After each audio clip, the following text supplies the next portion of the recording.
How's it going, Generation X? Welcome to the long-awaited new episode of Retrocasting, and I apologize for long-time viewers of my channel. I am so sorry it took so long to do a new episode of this. I have no real good excuses. For those of you who are new, Retrocasting is essentially how I do fan casting, and that I'm a big fan of old school Hollywood, classic Hollywood, and comic book movies, so I thought, why don't you put them together? So essentially the game is I will take actors and actresses who have passed away that were active on film and TV from the years 1930 to 1970 only, and cast them through time travel, I suppose, into modern comic book movies and see who would be cool for these kind of parts. I like it. All right. Now, in the past, I've done some solo books like Batman, Spider-Man, Wonder Woman. This time around, I decided to go all out and do a team. And not only any team, it's the X-Men. And that's part of the reason why it took so long to do this, because the X-Men is such a huge franchise with so many characters. It sometimes took me a long time to kind of nail down a list of the characters I wanted to use. Also, the X-Men often are diverse, and a lot of old Hollywood isn't so diverse. So that, of course, was a bit of a challenge. Thank God for the 60s, I gotta tell you. But I want to talk to you about my choices, who I would cast. Now, say what you will about the Fox X-Men films, love it or hate it, you have to admit one of the great things about them is their casting was often on point. What with Patrick Stewart, Ian McKellen, Hugh Jackman, they usually nailed it most often the time. So I have a bit of a challenge here, but the advantage I have is I can choose from years of generations of the finest actors. They don't have to be alive, which is great. So I can just pick and choose anybody I want. So like before, I'd like to start with maybe the most popular villain and go all the way through to the most popular hero.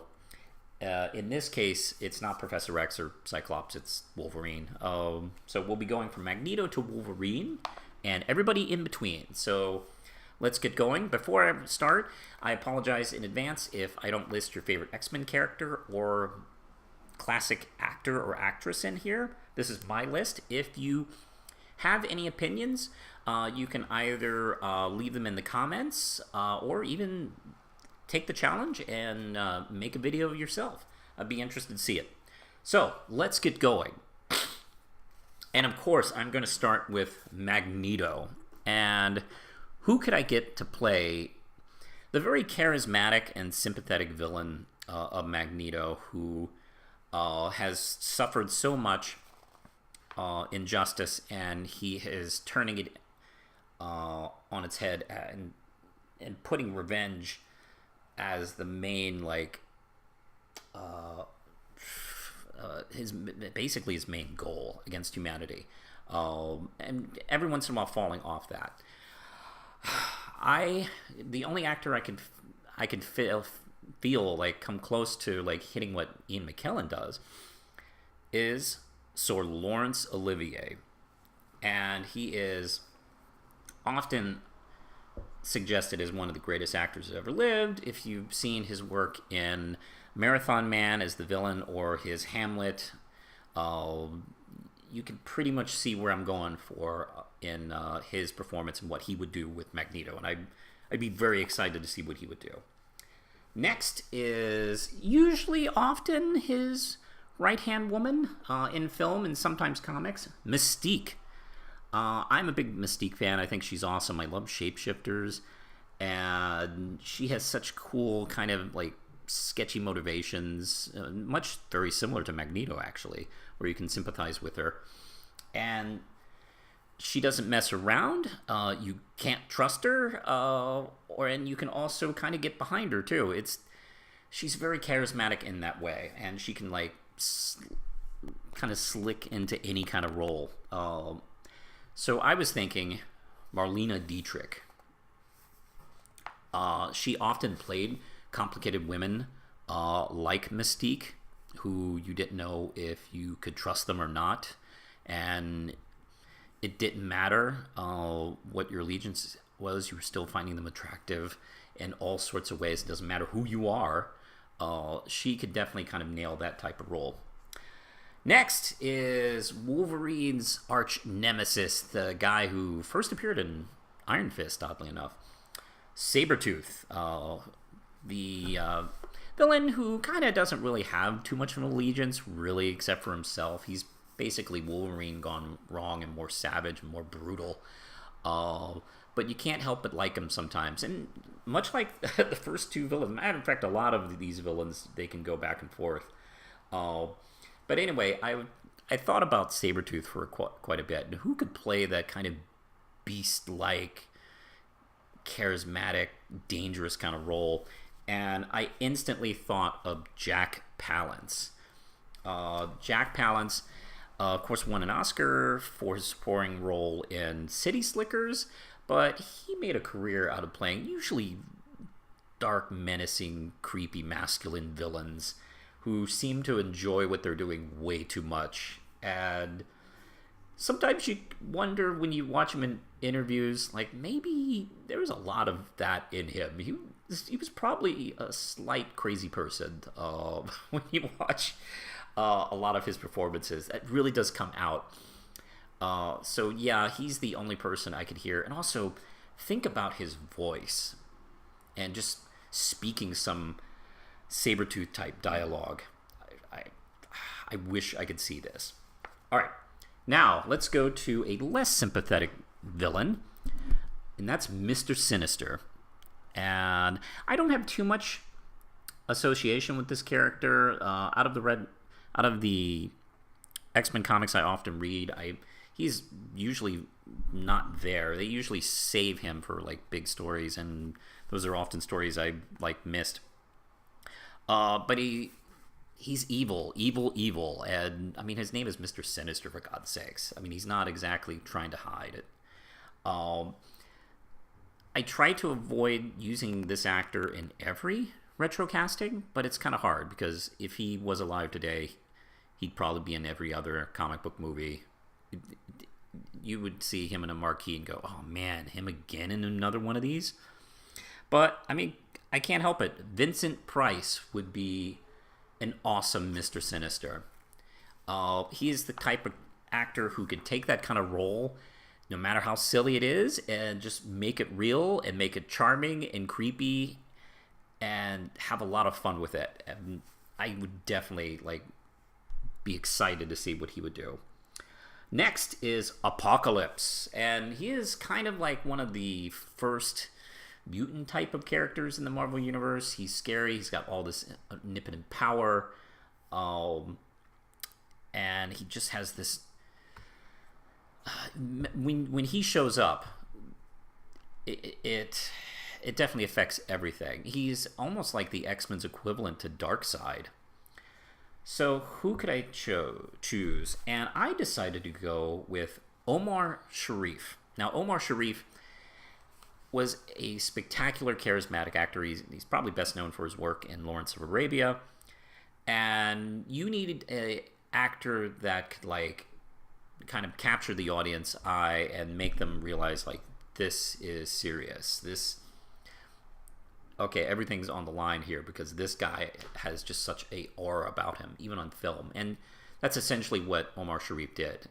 In big roles and little roles, you just focused on this guy.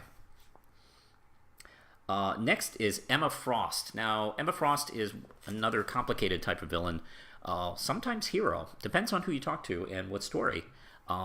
So I thought to really have fun with Emma Frost, you needed an actress who could really, in a similar way to Vincent Price, really have fun with the role and own it and be super charismatic about what they do. And I was thinking Ingrid Pitt.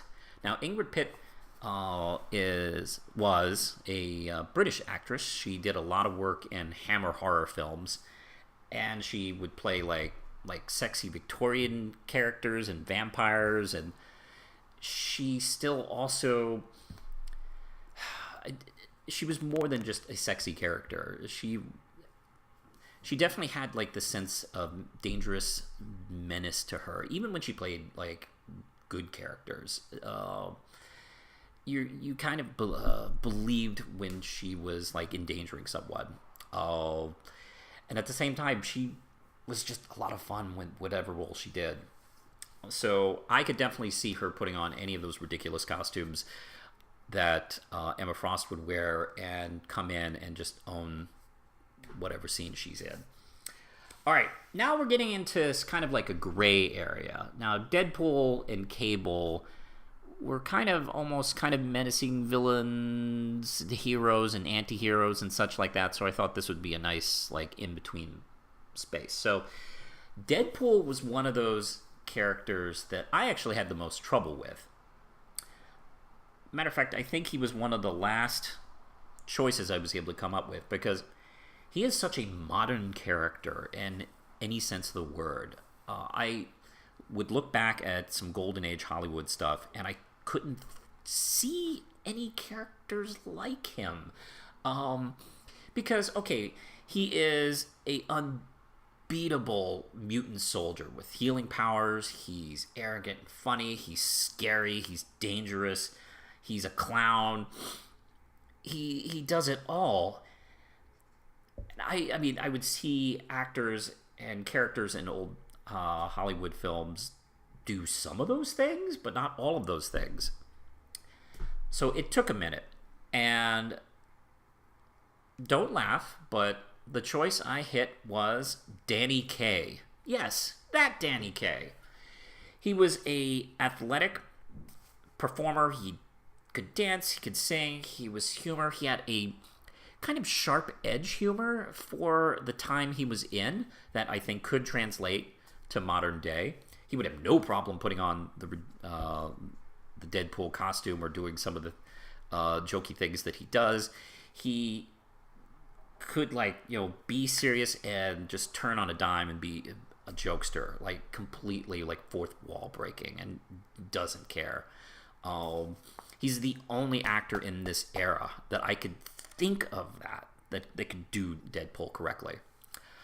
All right, now I've gone from the most difficult to the easiest. This was one of the ones that when I first decided to do an X-Men retrocasting, just popped in there instantly. I just couldn't think of anybody else to be Cable. Cable, of course, is the time-traveling soldier with a checkered past and history, depending on who you're talking to.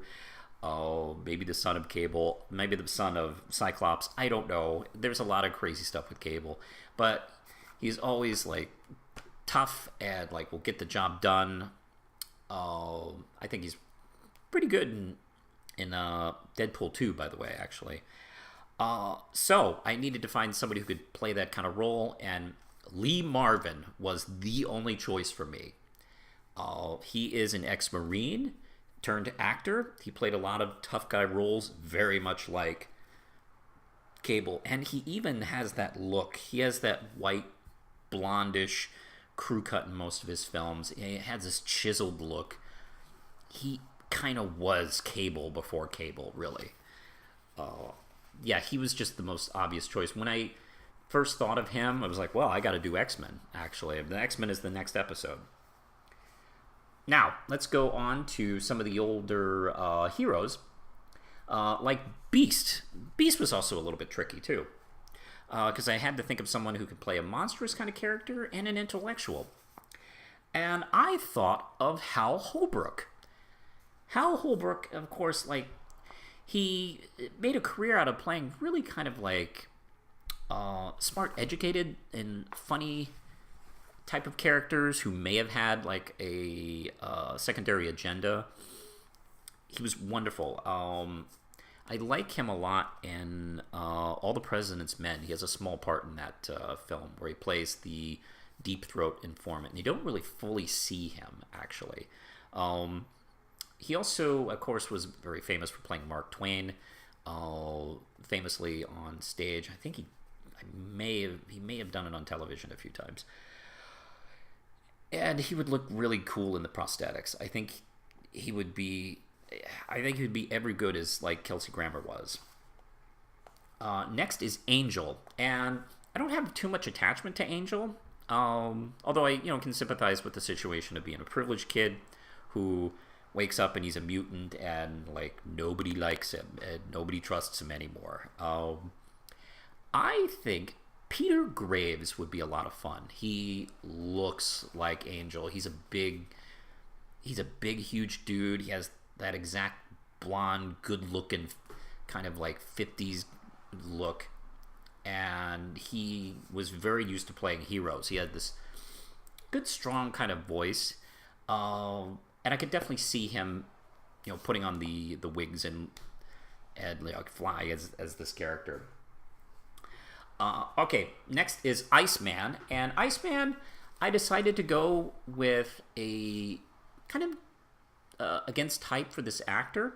Iceman, of course, is Bobby Drake, and my first exposure to him really was Spider-Man and Amazing Friends. That's always kind of my image of Iceman, this kind of fun-loving, jokey young guy who, of course, is like hiding all his pain through humor and aloof attitude and, not really, who he is on the inside. So I thought somebody who could have fun with that would be Dennis Hopper, especially young Dennis Hopper. He was really good at those kind of parts. And he, of course, came up in that new generation in the mid 20th century of actors, that kind of method actor type. And I could definitely see him kind of playing like the humor, and you could definitely see in his eyes that, he might be going through some stuff as well. I would really love to see what he would do with the part. Okay, next is Domino. And Domino is, of course, that assassin soldier from X-Force who has the luck power. I never understand that kind of power, but okay, whatever. I thought of a couple of characters, and I kept coming back to Anne Francis. Anne Francis is...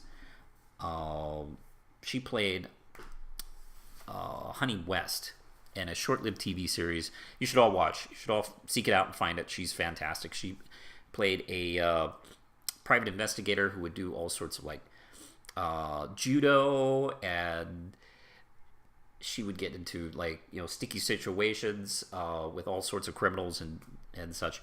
It's a great show. She's awesome in it, and she's extremely convincing as someone who can like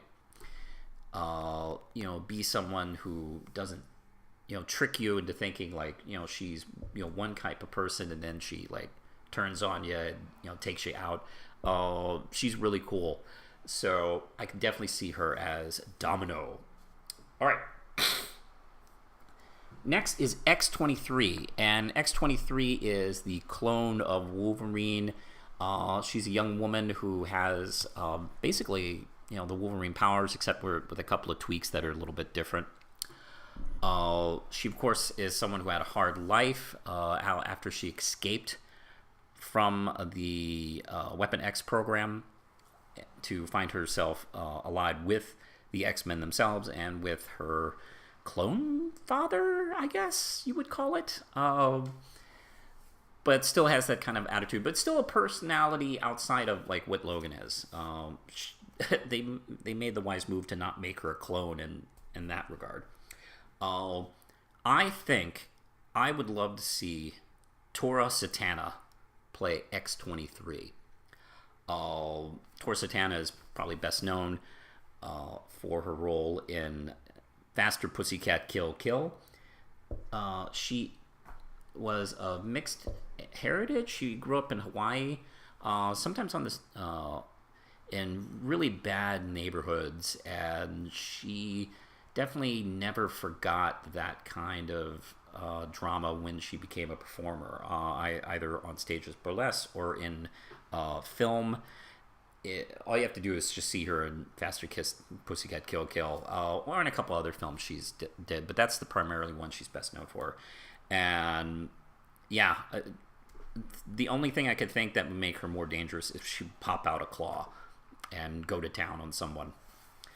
All right, Bishop. Now, Bishop has never been one of my favorites. He fell into, for me, like one of those kind of characters that came from the future, has a mysterious past. Oh boy, they're tough. But Bishop has hung around, and I always kind of dug his look and his general attitude. He kind of developed more of a realistic kind of sensibility to him that I kind of really liked. He wasn't one of those kind of like, overtly masculine on his sleeve and going nuts. He seemed like a pretty sensible guy considering. I rather like him in the things I've seen him in some of the comics and cartoons I've seen him in. So I needed someone who can play, tough and stern and unmovable, but also someone who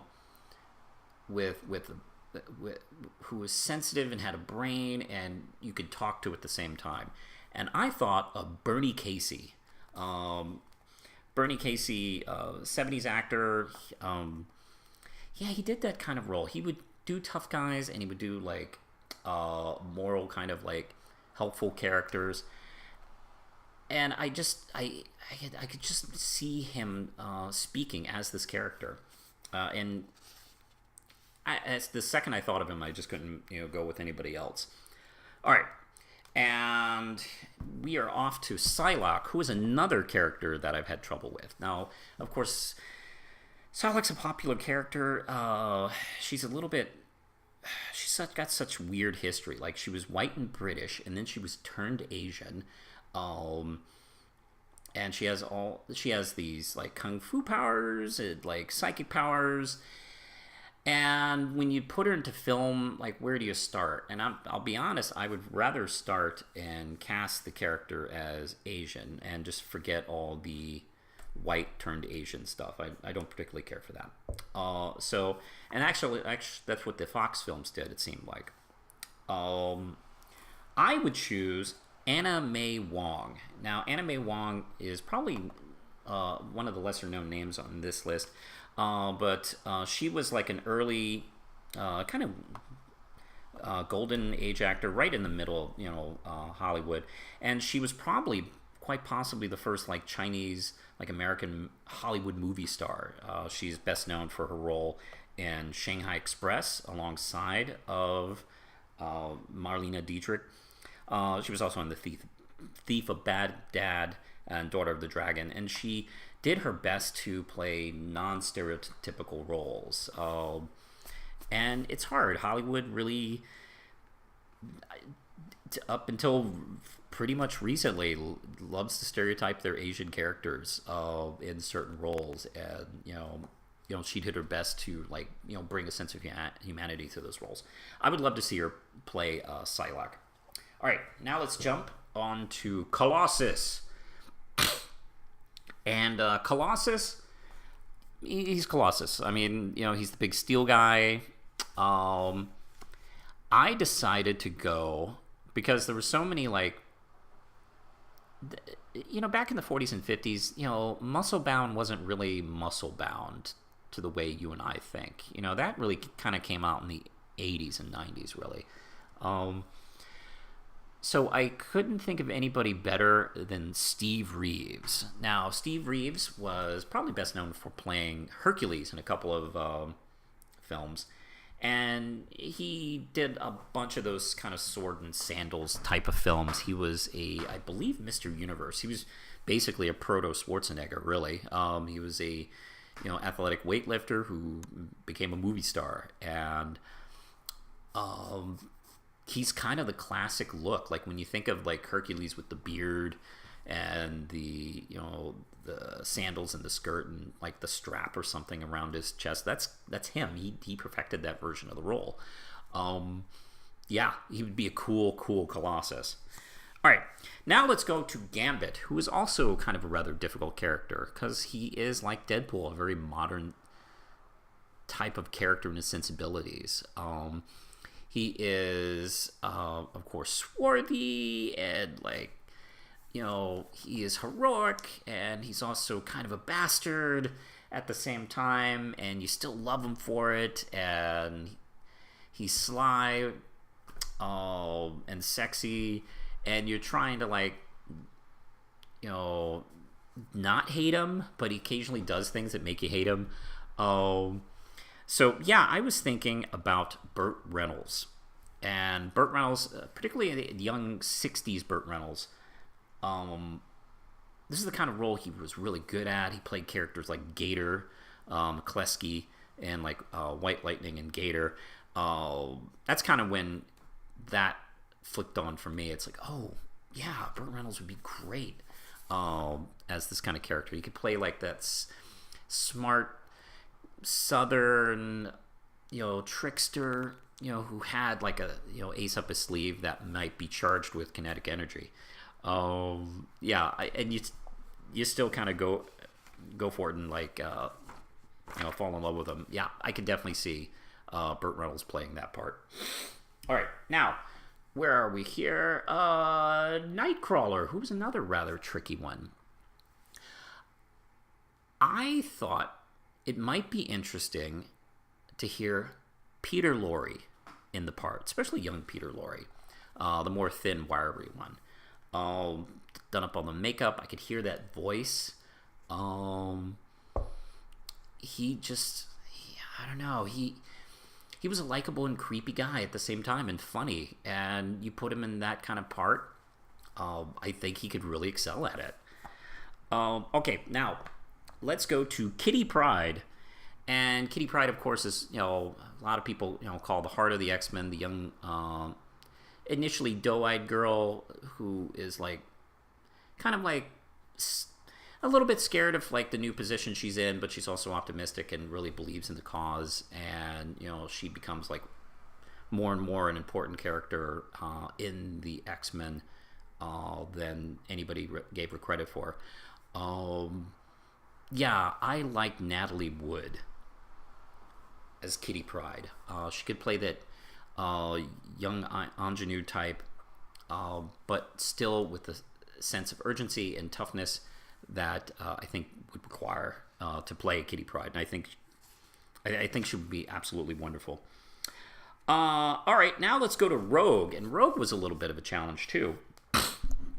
There are a number of actresses who could play the part. And actually, that's kind of the opposite of the challenges I had with this one, where instead of like having too many that could do it, few actresses who could do it. I had a lot of actresses who could do it, but I kept coming back to Debbie Reynolds.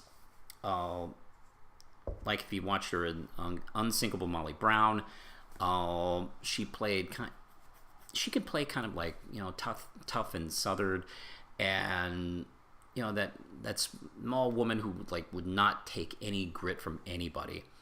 And she could do that part. She would really just own it. And I could see her alongside of Burt Reynolds' Gambit. I think they would have strong chemistry. And one of the things I wanted to do was make sure my Rogue would fit well with my Gambit. And I think that would just work a lot. And she's also funny. She was great with a quip. And, I think that's also necessary to play Rogue. So, yeah, I think she would nail it. Okay, now we're off to Cyclops. And Cyclops can be a challenge, too. He's one of those actors... he's one of those characters that I feel like has been, kind of character assassinated in the last few years. And I don't think it's any one person's fault. I just think it's one of those things that just unfortunately naturally happened against the character. I like the character, and I'm not the biggest Cyclops fan, but I think it's unfair to watch what's been done to him. He is the leader generally of the X-Men, or when I say he's the first believer. He's the first X-Men. He's the guy you need when everything comes apart. He will be there and he will sew it up. I love the idea of Leslie Nielsen playing Cyclops. Now, of course, a lot of people are familiar with his second half of his career where he did mostly comedies and spoof movies. But if you watch his early career, he played a lot of like rugged, tough heroes and equally tough bad guys. And he had this strong voice that was extremely commanding. So if you kind of like close off his eyes with the visor, that voice would carry. And when he says jump, you ask how high. I really dig it. He also has the look that I think would be appropriate, particularly like 50s, 60s Leslie Nielsen. I think he'd be a strong Cyclops to carry this team of pretty great actors. All right.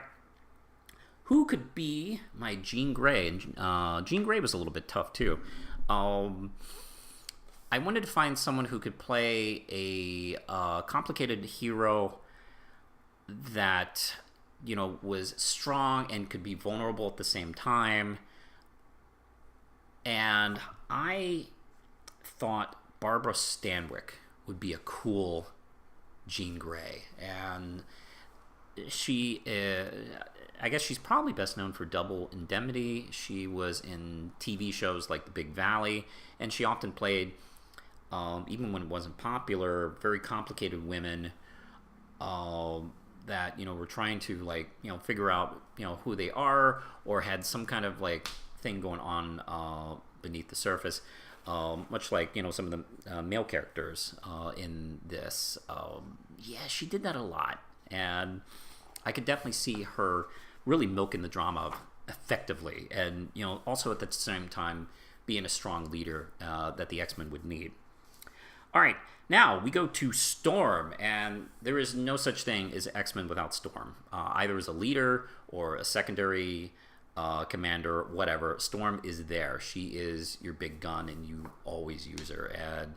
And I was thinking about Eartha Kitt. Now, Eartha Kitt, of course, is also known for playing Catwoman. So she's had some experience playing comic book character in the costume, and she was like a stage performer.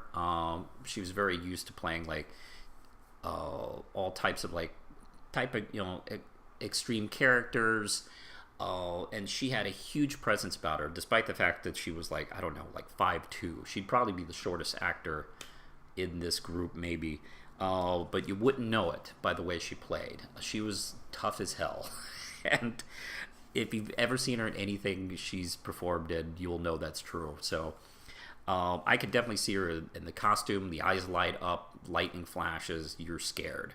So that could be, after a couple of choices, I think that would be my pick. All right, now we're down to the last two, and I tried to decide between either doing Professor X last or Wolverine last, and let's face it, Wolverine is the most popular one, so I thought we would talk a moment about my pick for Professor X. Charles Xavier, the leader of the X-Men, the man whose vision of mutants and humans working together is sometimes complicated by like his murky methods in order to get things right. Of course, like Patrick Stewart is like an amazing choice. He was basically everybody's choice to play Professor X like 20 years before he did it. So I kept thinking, like, who could match that? My choice for Professor X would be Donald Pleasence.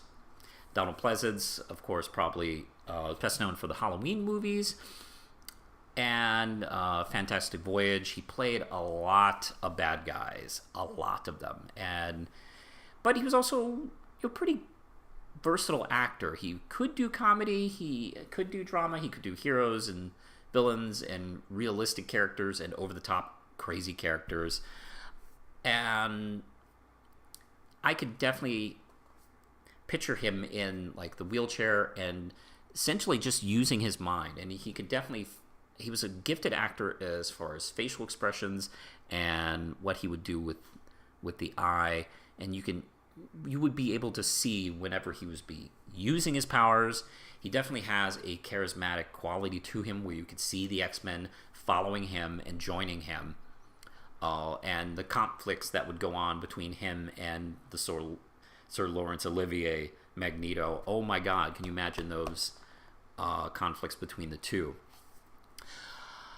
Yeah, he would be my pick for Professor X. Now, let's go to Wolverine, shall we? Wolverine was also another tricky one because I actually had a couple actors in mind. And I decided to do something a little bit different. I decided to go out of race. I decided to race bend this character. And it's fan casting, so I can do whatever I want. So I decided to just think of who embodies Wolverine best. And hitting a couple of different possibilities, I decided to go with Toshiro Mifune.